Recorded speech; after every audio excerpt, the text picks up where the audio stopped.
Big boss मराठीच्या घरात या आठवड्यात असं काही घडलंय ज्याने संपूर्ण महाराष्ट्र चकित झालाय। कारण घरातून एका अशा स्पर्धकांनी निरोप घेतलाय ज्याची घरात एंट्री झाल्यापासूनच चर्चा होती।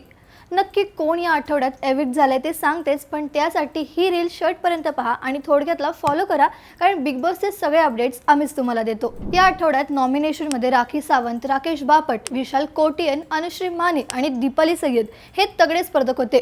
पण प्रेक्षकांच्या कमी मतांमुळे ड्रामा क्वीन राखी सावंतचा प्रवास इथेच संपला आहे।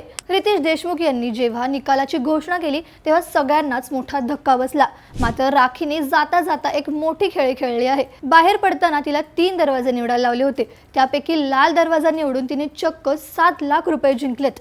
ही रक्कम आता थेट विजेत्याच्या बक्षीस रकमेत जमा होणार असून एकूण बक्षीस आता 15 लाख रुपये झाला आहे।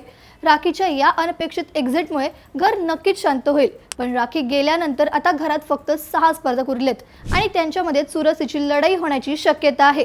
त्यामुळे तुम्हाला काय वाटतं, कोण जिंकेल बिग बॉस सीझन 6 ची ट्रॉफी? तुमचं उत्तर आम्हाला कमेंट्समध्ये नक्की सांगा। ही रील बिग बॉस फॅन्सला शेअर करा आणि थोडक्यातला फॉलो करायला विसरू नका। बातमी म्हणजे थोडक्यात।